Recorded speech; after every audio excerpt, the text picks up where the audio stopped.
Dobro jutro, v ta nov začetek tedna sem skupaj. Moje ime je Alja Podgornik, tukaj sem z Nejo Zupan, dve doktorici znanosti, ki z vami odkrivava, kako si lahko izboljšate svoje življenje z naravnimi metodami. In kako lahko vpeljete nove navade, nove spremembe, ki vam bojo omogočili, da v svoje življenje nazaj prekličete to vitalnost, dobro počutje, dobro energijo, pa ne samo na nivoju zdravja, ampak na vseh nivojih življenja, ker si tako med sabo vsi povezani. Tako da, preden začneva midve z najino današnjo temo, bi vas rada spomnila, da napišete svoje vprašanje, stvari, ki vas zanimajo, v komentarje, spodaj, kjerkoli to poslušate, midve jih vse zbereva, zapiševa in bova do vašega vprašanja prišle slej ko prej. Tako dajte nama slediti in boste gotovo dobili odgovor na vprašanje in temo, ki vas zanima. Danes bomo obravnavali eno temo, ki je zelo relevantna za veliko število ljudi danes, in sicer je to tema nespečnosti.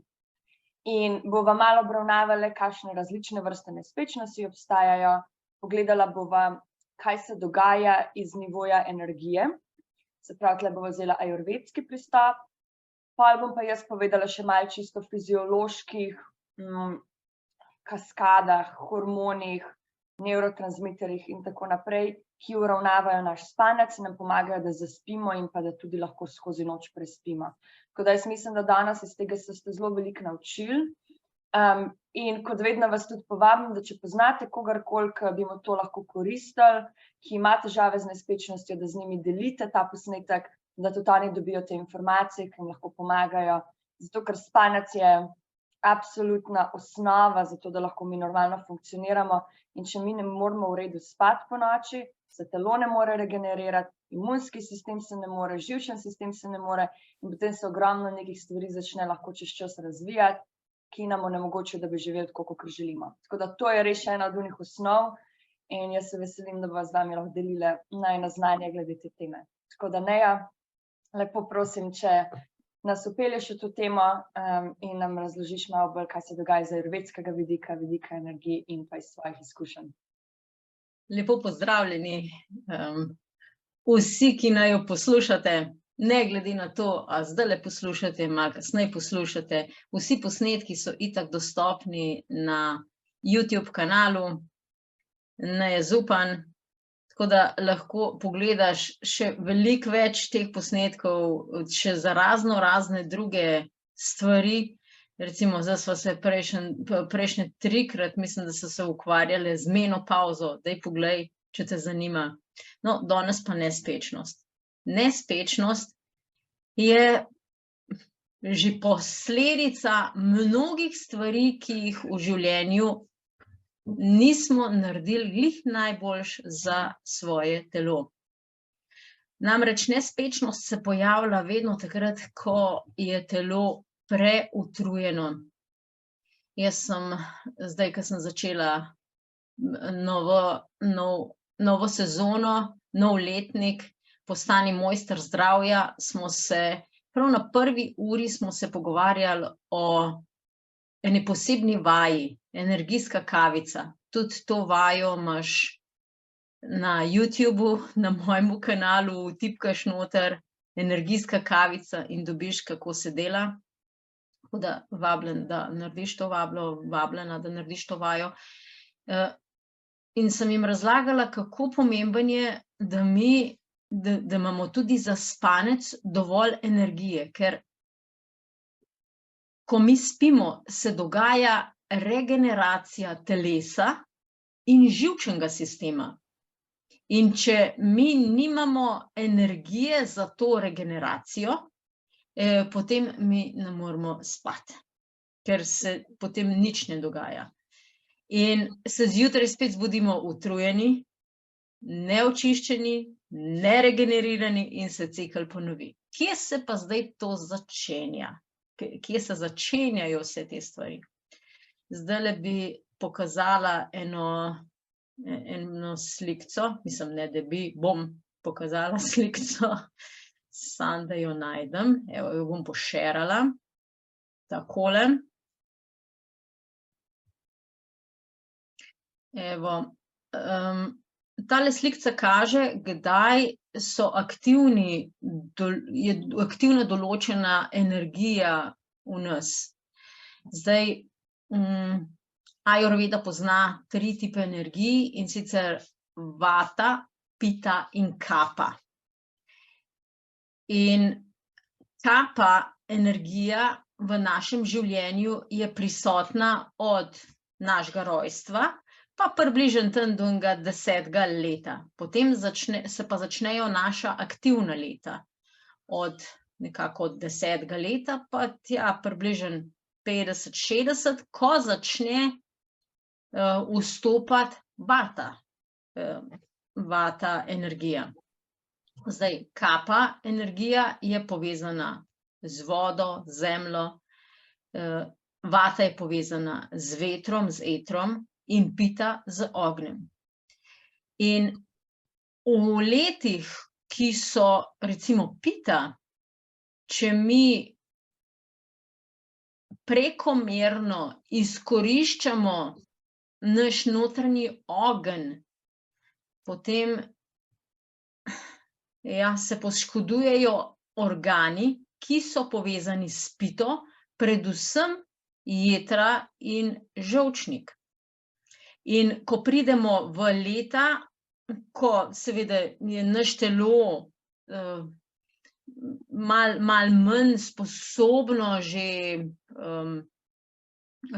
delovati na taki energiji, kot smo bili mladi, se pa to začne poznati. To je tako, kot če bi se mi potem vozili s karamboliranim avtom.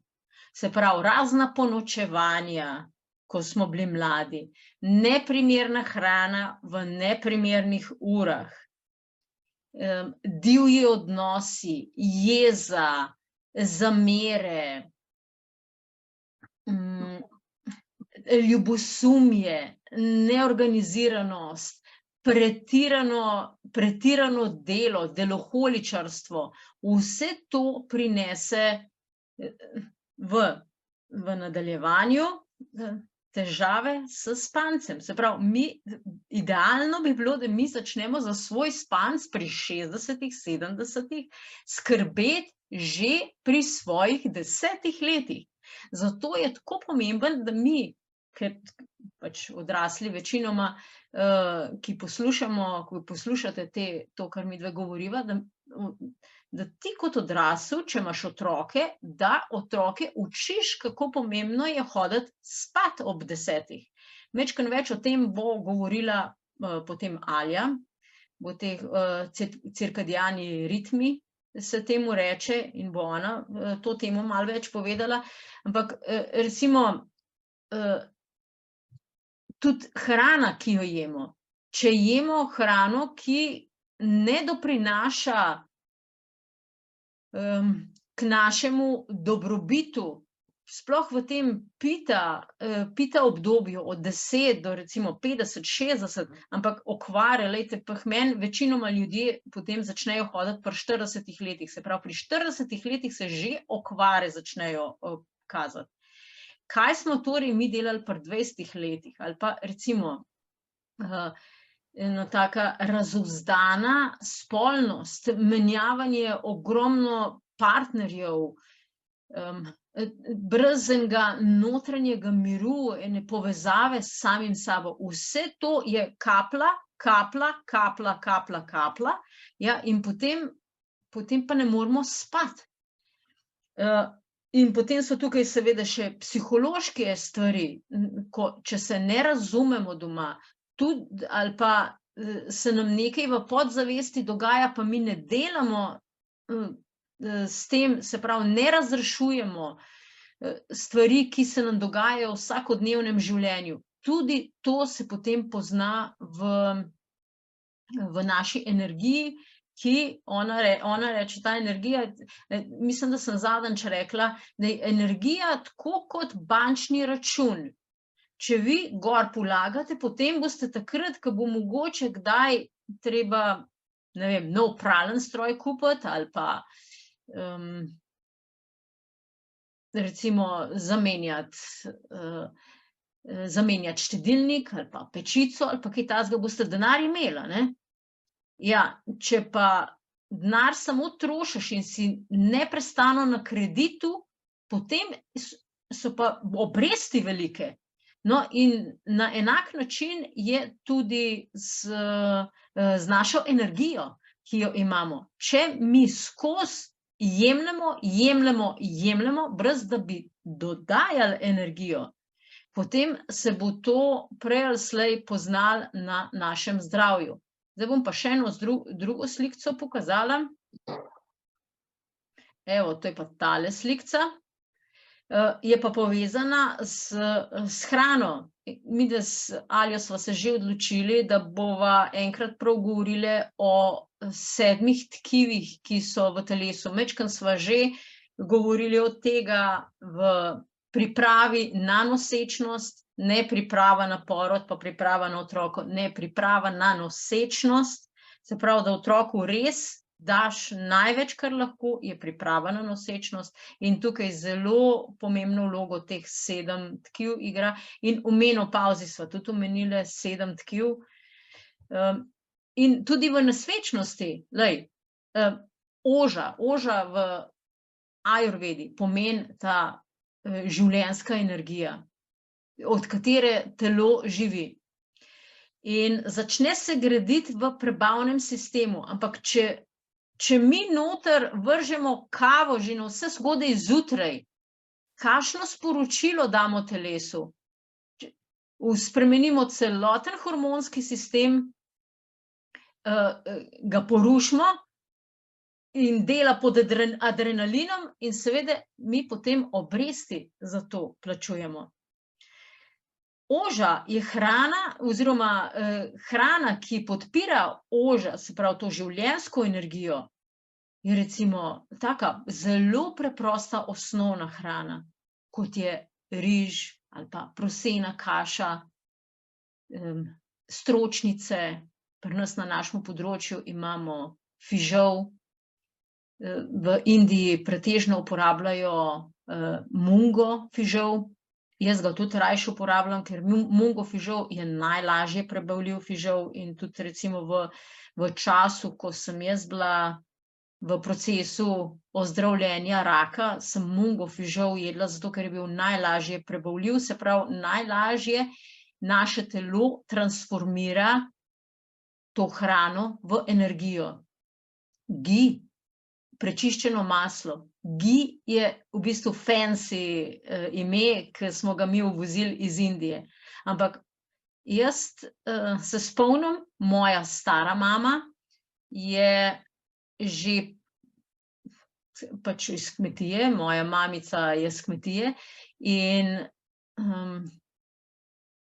sem jaz prečiščeno maslo jedla že kot otrok. Zato, ker včasih niso imeli možnosti, tako kot mi damo v hladilnik, pa ostane, ne vem, en mesec, 2 meseca, 3 mesece maslo v redu. Tam, če je bil maslo zunaj, ja, je enostavno se pokvaril. Zato so delali prečiščeno maslo. Prečiščeno maslo samo pomeni, da se loči olje, maščobe od beljakovin. No, in ta ghee obnavlja celo telo. Mogoče Alja bi celo na to temo, na temo ghee-ja enkrat imele tudi. Napišite spodaj, če vas zanima tudi ghee. Se pravi, to prečiščeno maslo, vse njegove dobre lastnosti. No, potem mleko. Ja, veliko ljudi ima težave z mlekom, ampak predvsem zato, ker mleko, ki ga kupiš v trgovini, to sploh ni več mleko. To je kar nekaj, to je obarvana bela voda s dodanimi kemikalijami. Mleko mora biti surovo mleko od krave, ki se prosto pase in je celo leto samo seno. No, med, surov med, super živilo je to. Mislim, med super živila spada. Ampak spet med, to je od čebel, ki niso jedele sladkorja. Enkrat mi je en čebelar rekel, da daje čebelam sladkor, saj itak živijo samo 4 mesece. Ja, mislim, te čebele na podlagi sladkorja, ki ga pojejo na podlagi belega sladkorja, tvorijo encime, ki potem so v medu noter. Ampak, če one jejo samo bel sladkor, ja, kaj je potem v tem medu?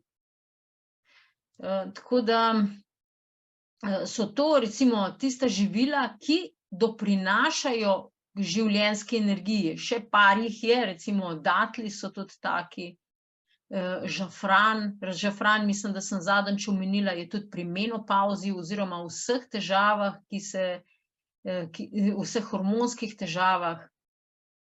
Je tudi buttermilk, to je masleno mleko, ki je narejeno iz jogurta, no, ne iz jogurta, iz kislega mleka, ker jogurt je že toplotno obdelan. Se pravi, zelo pomemben je, da so te mlečne stvari, da niso toplotno obdelane. Če hočete dobiti koristne stvari, pa seveda, da ni to z trgovine, ne. No, tako da, šele ko ješ ta prave stvari, se nabira ta dobra energija in potem imaš ti energijo za to, da lahko sploh zaspiš. In potem seveda, ali imaš čez dan kakšno umirjanje prisotno v tvojem telesu, mislim, da narediš kakšne vaje, recimo jaz učim e-vitalis vaje, zato da se energija obnovi in potem lahko spiš. In pa še mnogo drugih stvari, ki vplivajo na to, ali dobro spiš ali ne spiš dobro. Mogoče ena taka široka tema bova videli, mogoče celo še drug teden majčkeno obravnavava, ker zdaj bi rada, da še Alja pove o teh cirkadianih ritmih in o kemičnih procesih znotraj v telesu. Tako da mogoče bom še pol na koncu kaj predala, ampak itak, ta glavne stvari, ti že v osnovi lahko pogledaš, hrana, energija, delaš e-vitalis, energijsko kavico, se vpišeš v program Postani mojster zdravja. Če hočeš individualno delati, midve z Aljo vodiva program individualni, 4 mesece traja, kjer uredimo te stvari, zato da te res pripeljemo do tistega tvojega, do tvojih največjih potencialov, da jih začneš izražati. Kdaj greš spat, kaj poslušaš, to je ogromno enih stvari. Torej, nespečnost se začne v prebavnem sistemu. Pa poglej, kaj se dogaja v tvojem prebavnem sistemu. No, zdaj pa Alja, daj. Mislim, da kar lahko tukaj vidite, je to, da kjerokoli temo obravnavava, se noter vpelje še ful nekih drugih stvari. Govorimo o spanju, govorimo o prehrani, govorimo o menopavzi, govorimo o spanju in o prehrani, vse to, zato ker je treba začeti razumenjati, da vse med seboj povezano. Kdaj jeste, bo vplivalo na to, kako lahko spite, kdaj greste spat, bo vplivalo, kakšna je prebava drug dan. Vse stvari so med seboj povezane. Ampak jaz bi pa tukaj rekla, po mojih izkušnjah, nespečnost je pa ena od onih stvari, kjer fiziološko gledamo, rabimo mi še ene druge stvari, ne samo paziti na prehrano in na to. In zakaj je to pomembno? Naše telo, mi tukaj v tej 3D realnosti, ko obstajamo, mi imamo možnost začutiti neko določeno vrsto energij, jih tako, kako se temu reče, perceive, zaznavati to. Določeno vrsto energij, če ste kdaj pogledali cel spekter svetlobe, boste vedeli, da ljudje lahko vidimo z našimi čuti tokle.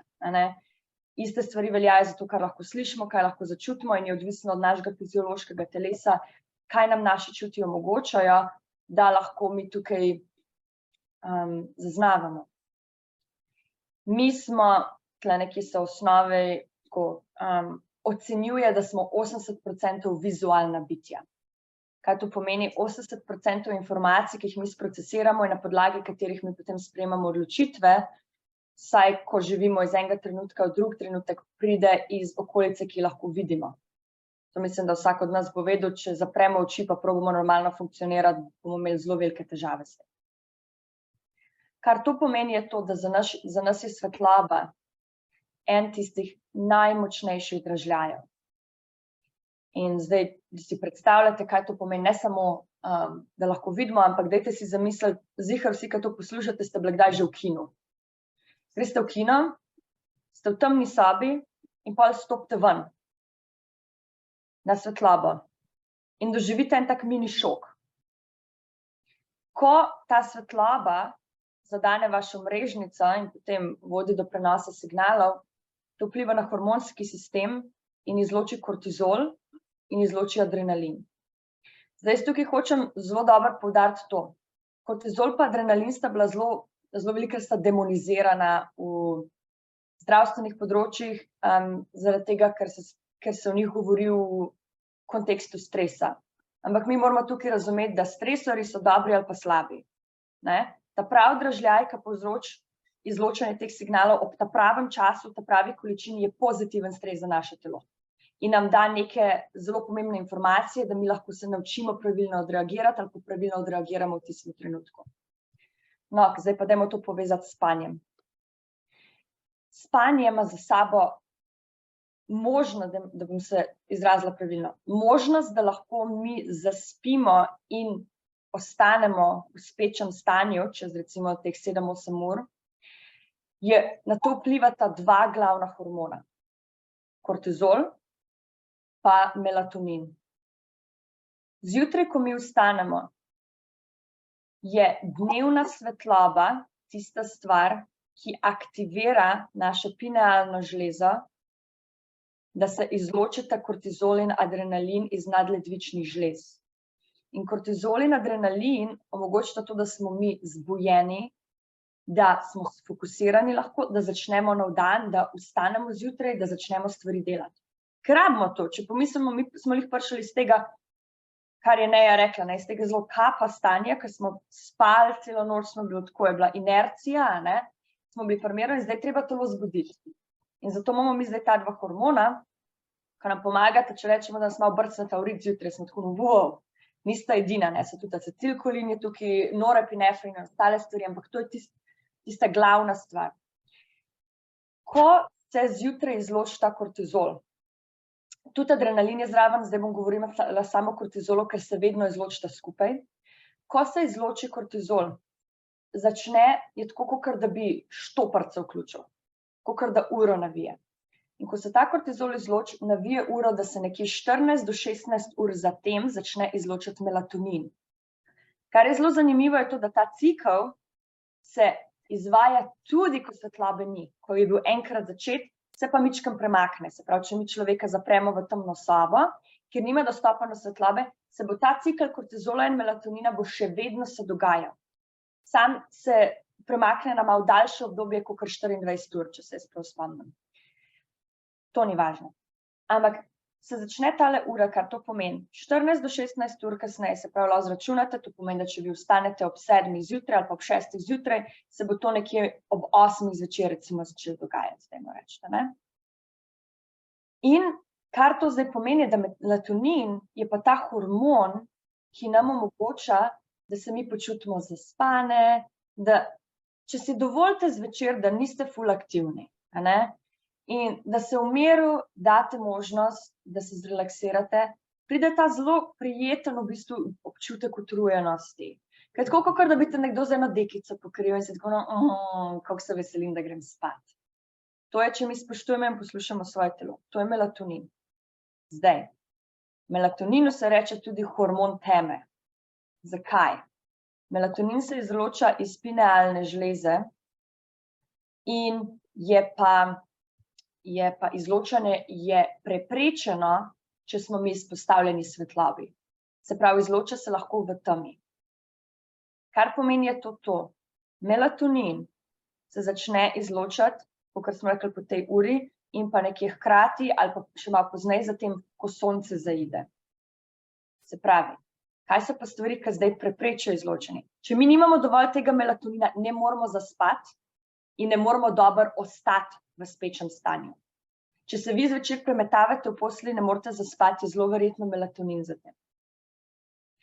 Ta melatonin se ne more v redu izločiti, če ni bilo pravilnega kortizolnega izločanja na začetku dneva. Se pravi, če vi niste bili izpostavljeni dnevni svetlobi. So še dve druge stvari, ki pomagata optimalen kortizol izločiti. Izpostavljenost hladni temperaturi. Verjetno ste že slišali večkrat, da ljudje prakticirajo hladne tuše zjutraj. Zdaj, hladni tuši so tema za enkrat drugič. So lahko koristni, lahko niso koristni, odvisno kdo, kdaj, v katerem obdobju. Tako da jaz ne bi rekla, da se vsi začnete tuširati s hladno vodo, lahko pa brez kakršnihkoli stranskih učinkov si mrzlo vodo pošpricate v faco, pa si jo mogoče na vrat malo date, na ušesa in to nas večina zjutraj naredi. Zato zbudi ta sistem. Druga stvar je pa, da jemo zajtrk. Te dve stvari pomagata uravnavati, da telo reče, da jutro je, začetek dneva je. In pa, ko imamo pravilno izločenje kortizola, pa se bo melatonin pravilno izločil. Zdaj, kako pa zagotoviti, da imamo mi dovolj melatonina? Tukaj imamo pa spet svetloba. In sicer, če ste vi izpostavljeni močni svetlobi, zatem, ko sonce zaide, to pomeni najslabša je svetloba, ki prihaja iznad vas. Če imate vi močne luči vklopljene, prižgane zvečer, vam to popolnoma zmanjša koncentracijo melatonina. Zanimivo je to, ker naši predniki, marsikoga sem imela, ki je rekel, ja, pa si naši predniki včasih, ko je bilo to, ker niso imeli elektrike, so še vedno imeli sveče in podobne zadeve. Ja, ampak infrardeča svetloba in pa rdeč spekter, kjer je ogenj, zmanjša izločanje melatonina za približno 2%, modra svetloba in pa fluorescentna svetloba, kaj imamo mi večinoma v žarencah, ga zmanjša za 80%. Zdaj pa primerjajte to. Tako da, luči, ki jih imate nad glavo prižgane sploh, kakršnekoli luči, ki imajo močno fluorescentno svetlobo, kakor belo in modro svetlobo. Kar se tukaj da narediti je to, da ugasnete luči, ki so nad glavo, prižgete kakšne luči ali pa če imate možnost celo prižgati sveče, ki so pod nivojem vaših oči, zato ker celice, ki to svetlobo zaznavajo, so na spodnjem delu naše mrežnice, se pravi svetloba, ki prihaja do zgoraj, jih najmočneje aktivira. Dobi se tudi očala, ki blokirajo vso modro luč. Če morate delati na zaslonih zvečer, je zelo priporočam in pa tudi na splošno, ene par jih je, ki so zelo kvalitetne, Viva Rays, pa še par jih je, mogoče bomo v komentarjih zapisali, ampak si lahko pogledate, kjer dobite 3 različne nivoje, ki blokirajo. Eno je, če delate na računalniku, ki ima zelo močno tudi modro svetlobo, ki ima slab vpliv na mitohondrije v očeh in v bistvu lahko do degeneracije vodi prek dolgega časovnega obdobja. Potem se dobi eno lečo, ki jo nosite zvečer, takrat potem, ko sonce zaide, pa je pa še ena, ki res blokira absolutno vso modro in zeleno svetlobo, ki jih recimo date gor kakšno uro, preden greste spat.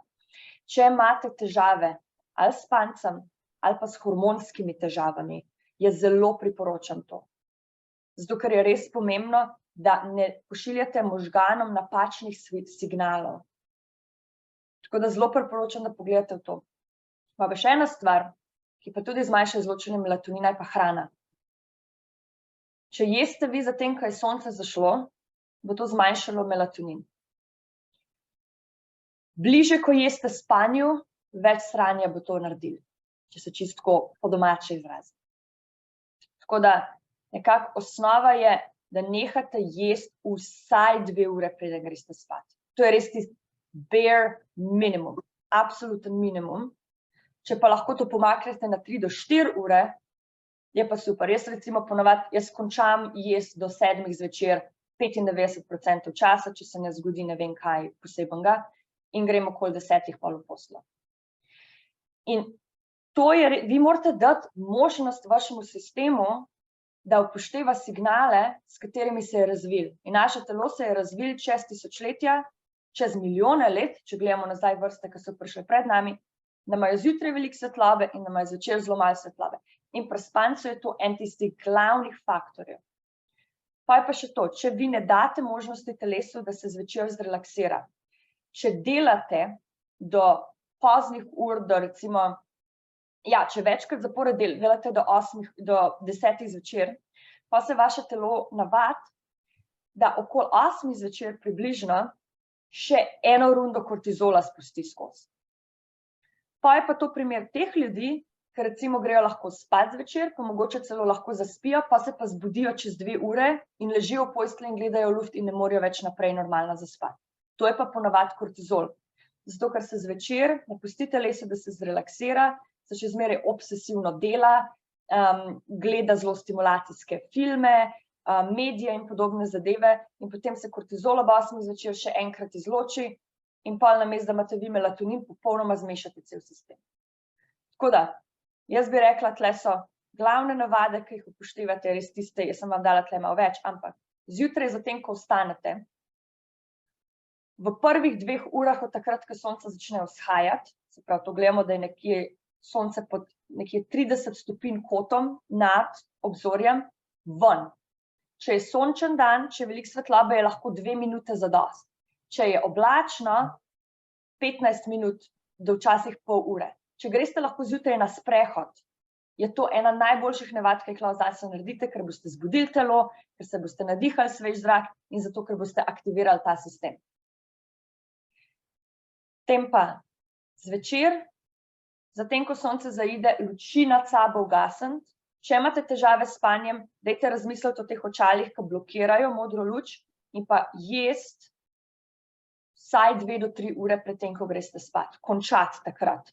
In še to, kar je Neja govorila prej, če se spomnite ure, ta obrok zadenj po ajurvedi naj bi bil manjši.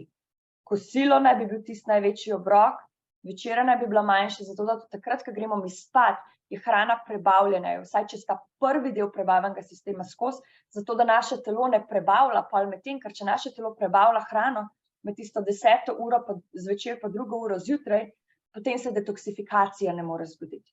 Pa se počutite pa kastranje zjutraj. Pa še eno stvar bom povedala, to pa glede tega, kar je Neja omenila, iti spat ob 10. zvečer. Študije so pokazale, da naš spanec gre čez več ciklov.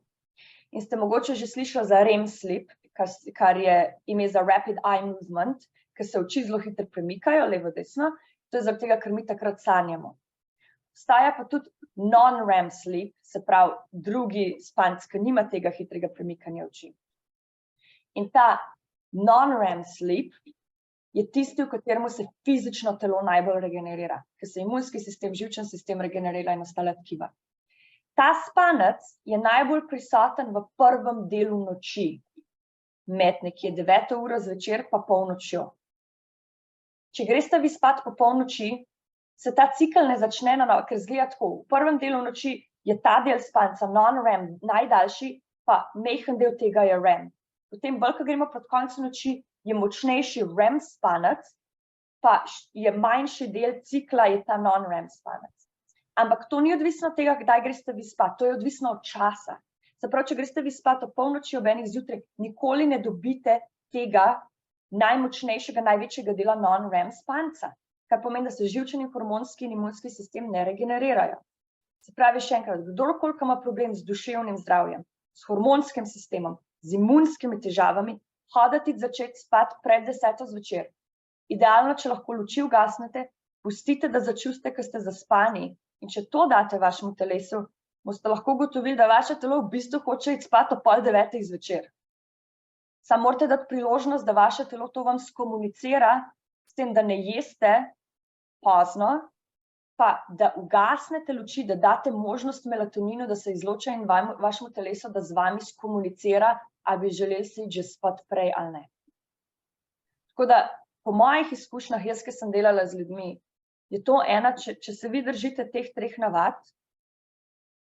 se vam spanec lahko normalizira v 1 do 2 tednih. Ne bom rekla, da bo to delovalo za vsega, pol je tam treba pogledati, kaj so ostale stvari, ki se dogajajo, ampak jaz sem 3 leta nazaj en challenge naredila na Instagramu in sem imela nekje 80 ljudi noter in so bili neverjetni rezultati iz tega, da so ljudje te 3 stvari, ki sem vam povedala, začeli delati. In se jim je spanec normaliziral določenim ljudem v 3 do 4 dneh, potem ko 3 leta niso normalno spali. Tako da to je pa moč čist najbolj osnovne človeške fiziologije, ker tukaj je zelo močna in zelo, v angleščini se reče temu conserved. Se pravi, to so sistemi, ki jih mi najdemo lahko v praktično katerem koli sesalcu pa še v marsikaterih drugih bitjih, ki grejo evolucijsko nazaj tisočletja. In zaradi tega so to zelo taki močni, stabilni sistemi, ki če se mi naučimo z njimi delati, nam celotno telo lahko spravi ta naravni ritem zelo hitro, ker je to tja, kamor naše telo si želi iti. Tako da, to bi jaz rekla, mislim, da ste dobili par zelo praktičnih stvari, ki jih lahko začnete uporabljati danes.